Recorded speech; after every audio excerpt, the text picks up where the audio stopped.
the most awesome time of the day. It's 5 o'clock somewhere. But really, seriously, this is a big weekend to celebrate. Besides Cinco de Mayo, it's also the Kentucky Derby. Derby's been around since 1875. And if you're looking to host a party, there's one thing you absolutely need, and that is perfect cocktails. So we have got Carol Donovan here. She's a mixologist over at Hardy Restaurant. She's got the essential cocktails for the day.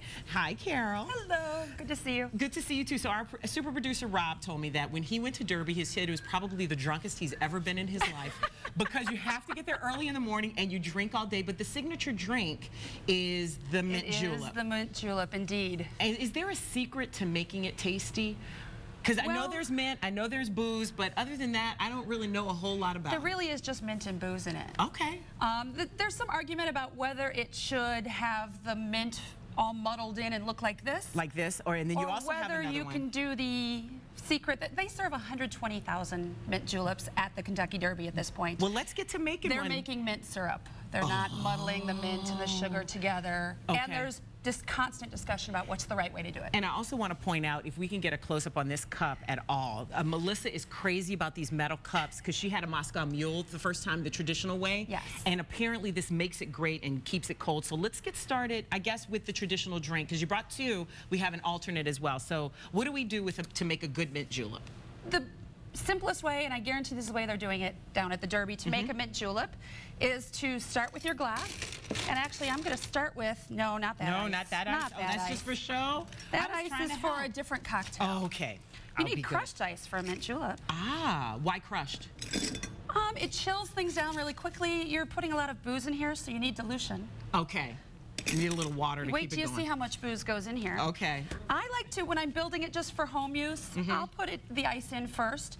If you're looking at professionals make it, they're going to muddle the mint and do those things first and then get some crushed ice in, then stir, then get some crushed ice in again. So I'm going to tell you this should be 2.5 ounces of, and I'm using, this is a fantastic bourbon. Carol, are you serious? Did you were like, I'm just going to keep pouring for a while. This is a julep. Okay. This is what they are. This is Angel's Envy. This is a bourbon that is finished in a port cask. It's absolutely delicious. And I've already made mint syrup, so the sugar and mint are in here, and that's pretty much all that goes in a julep. Water, sugar, and mint. And about an ounce of the mint syrup. A scant ounce, we say. That was just a dash. Yes. This is a julep. Okay. Why do you think your producer had that issue down at the Derby? He sounded really happy about the whole thing. Nobody complains. Nobody says it complainingly. Until the next day. So wait, now you put more ice on top of it. More crushed ice. Okay. What we want to do is chill this drink. You see the chill on the outside of that metal cup. You can do the same thing on this glass. You can put up a little to mix your sugar in, and mint in. I'm showing you a quick and easy way, and if you're serving it in the silver cup, they're not going to see all that muddled mint anyway. Okay. And then the real key to a mint julep is that when you go to put it to your nose, it smells like mint. It hits you in the face with mint. Love this. So you want more mint than you think you could possibly use. A tree of mint? A whole mint tree, if they grew on trees. And then one thing you definitely want to do is mint requires discipline. Okay. Oh, wait a minute. Did this guy slap the mint the other day? People call it slapping, spanking. I think you have to punish or discipline your mint. You have to show it who's boss. That's the 50 Shades of Grey version of it, Carol. All right, we're running out of time, so we got to get to this other one while I taste my julep, which is the signature drink. You have one other one, and it is called the... This is a brown Derby. It has the word Derby in it, and it's made with bourbon. So I'm gonna take that ice that you... Whoa. Okay. It's delicious, though, isn't it? It is mighty tasty, but Lord, today, I'm not ready for this. Not yet. I'm just going to put this down at a safe distance. You'll love this one. This one is, for people that don't want to drink as much bourbon straight, this is, So you put about an ounce and a half of Four Roses bourbon is what I'm using for this one. Okay. This is grapefruit juice. And the only other ingredient in this is honey syrup.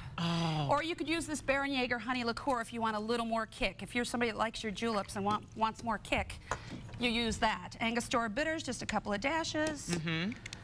And... which is like salt and pepper for a bartender. It is. Let me tell you something. Carol doesn't mess around with the shake-in. And this is kind of like an old-fashioned cocktail that you serve in these cute little cup glasses. Yes, I love that. It's in a chilled coupe. And this is kind of the girly version, I would imagine. It just gives you a few other sweet ingredients to combat it, and then a nice little piece of grapefruit twist, and you express those oils over the top. Nice. And maybe this will be a little easier for you at this time of day. Yeah, it might be. Thank you so much, Carol. You're very welcome. To you. Cheers. Thanks for joining us. And if you want to check out Carol at Hardy, they're located at 3819 North Broadway. Log on to hardyboys.com for more information. And here's to a great Kentucky Derby with all of your lovely drinky poos. This is mine. This is the brunch drink. The other one is for nighttime only, or when you got somebody else to drive.